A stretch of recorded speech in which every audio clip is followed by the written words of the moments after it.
네, 어제 주일날은 12장 1절부터 20절까지 말씀이 있었습니다. 그 내용을 잠깐만 요약을 해서 말씀드리면, 하나님께서는 모세와 아론에게 6월절이 생기는 달을 새해 첫날로 삼고 식구 숫자대로, 혹시 식구가 적으면 이웃집과 함께 그날 밤에 먹을 만큼의 양이 되는 어린 양을 잡아 19일째 되는 밤에 해가 질 때 잡아서 그 피를 좌우 문설주, 문기둥과 또 그 문설주 위에 있는 임방에 바르고 그 밤에 그 고기를 불에 구워서 무교병과 쓴나물과 함께 먹되, 고기는 모두 구워 먹고 남은 것이 있다면 모두 아침까지 남은 게 있으면 불사를 하고 하셨습니다. 6월절 사건으로 말미암아 이스라엘은 노예 신분에서 하나님의 백성의 신분으로서의 새 역사를 시작하게 되죠. 그래서 바로 그 하나님께서 그들을 해방시키신 그 달을 새해 첫 달로 삼게 하셨습니다.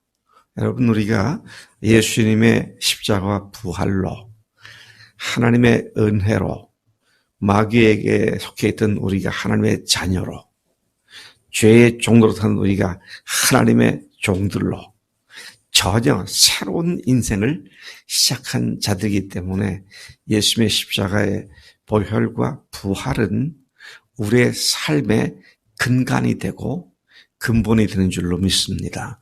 이전에 속해 있던 세상에 더 이상 살지 않는 자가 되었기 때문에 아예 달력도 하나님께서 그들을 구원해 주신 그 달을 첫 달로 해가지고 삶을 새롭게 시작하는 이스라엘처럼 오늘 우리도 전혀 내가 주인 됐던 삶에서 주인이 주님으로 바뀐 전혀 다른 종류의 삶의 자리에 들어간 그런 사람으로서의 자기 신분의식을 갖고 살아가는 것이 우리의 근본이다.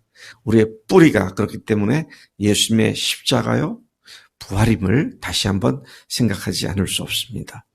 하나님은 그들이 6월절 음식을 먹을 때에 허리띠를 띠고 신을 신고 손에 지팡이를 잡고 속히 먹으라고 그렇게 하셨어요. 여러분, 음식 먹는데 이런 모습은 전혀 어울리지 않죠. 체하죠. 근데 왜 이렇게 해야 합니까? 하나님께서 떠나라는 명령이 어느 시점에 이를지 모르니까 떠날 것을 준비한 상태에서 그날 밤 6월절 만찬을 먹으라고, 고기를 먹으라고 그렇게 말씀을 하신 것입니다. 그 밤에 하나님께서는 애굽의 모든 초태생을 사람으로부터 짐승에 이르기까지 죽이겠지만 양의 피가 있는 이스라엘 집은 뛰어넘어가므로 죽음이 미치지 못할 것인데 이 날을 기념하는 여호와의 절기로 삼아 영원히 지키되 7일 동안 무교병을 먹고 첫날에 누룩을 집에서 다 제거해버려라.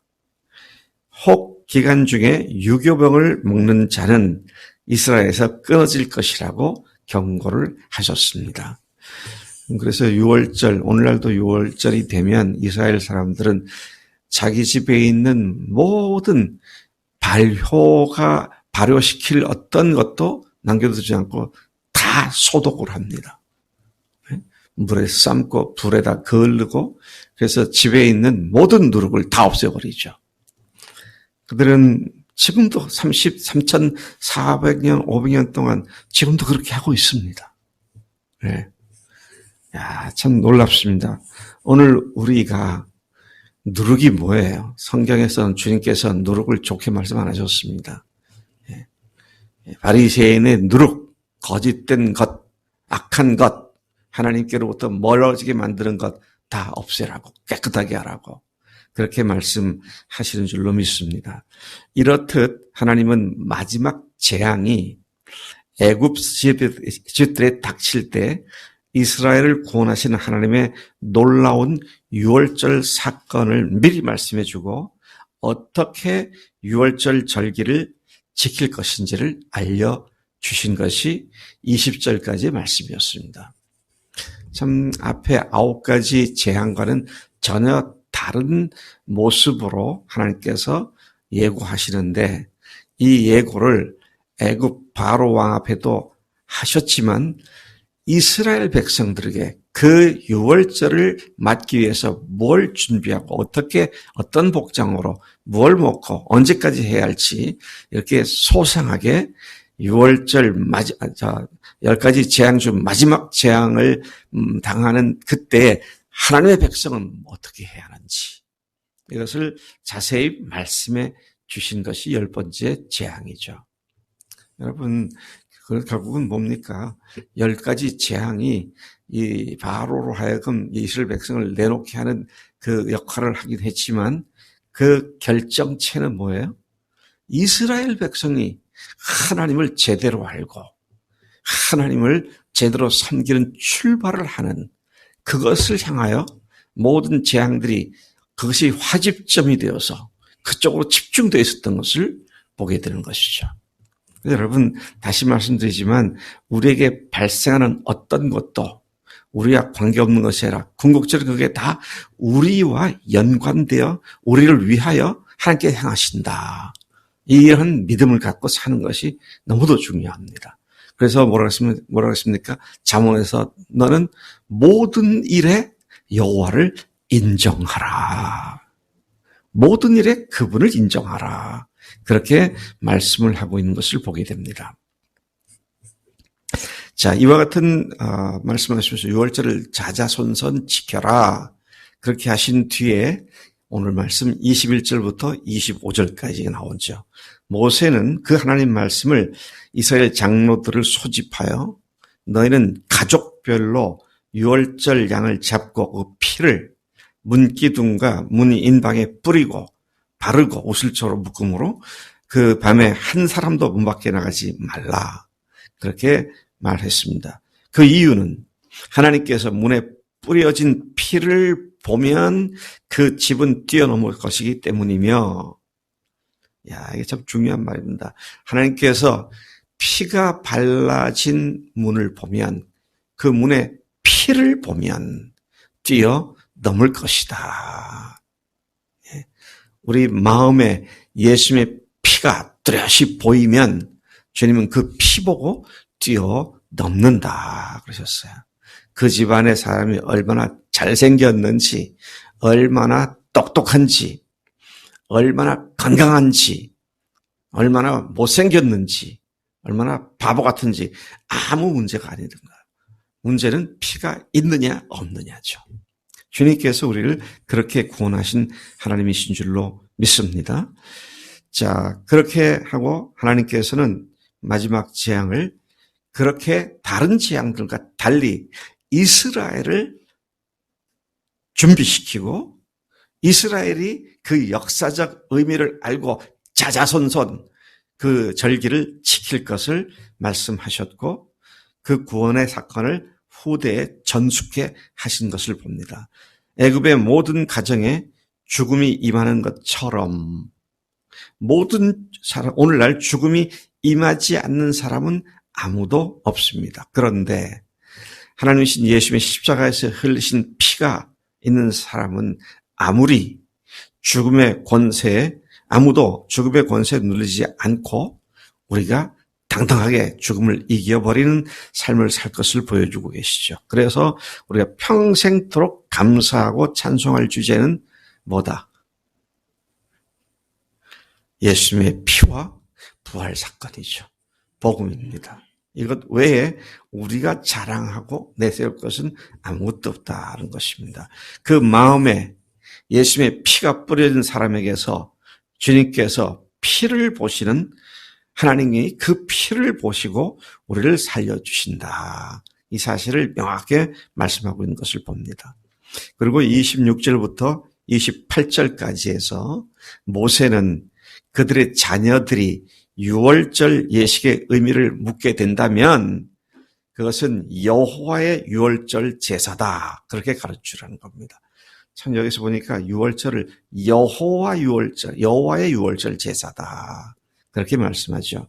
하나님께서 애굽 사람들의 장자를 쳐 죽이실 때 양의 피가 문에 있는 것을 보면 건너뛰심으로써 이스라엘을 구원하신 사건을 의미한다고 교육할 것을 명령했습니다. 역사가 있고 역사를 아는 백성들 너무도 중요합니다. 역사가 뭡니까? 영국의 유명한 역사학자 토인비가 유명한 말을 했죠. 역사가 뭐냐?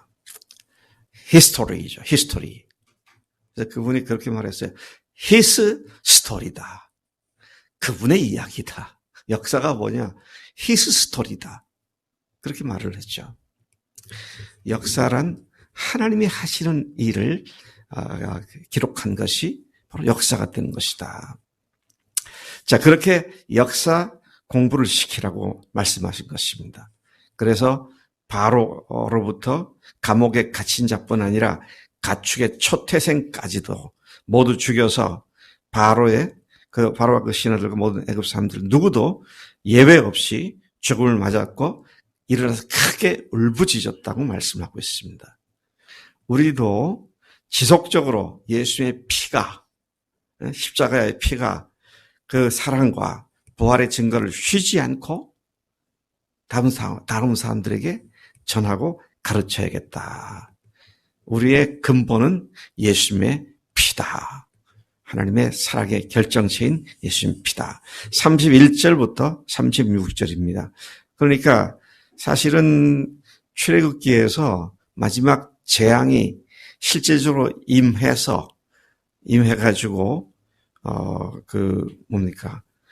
재앙이 임한 사건은요, 앞에 이스라엘 백성이 미리 준비도 시키고 많이 예고를 했지만, 딱 그 임한 사건은 26절부터 28절까지 딱 기록되어 있습니다. 네. 그거는 불과 3구절에 끝내버렸어요.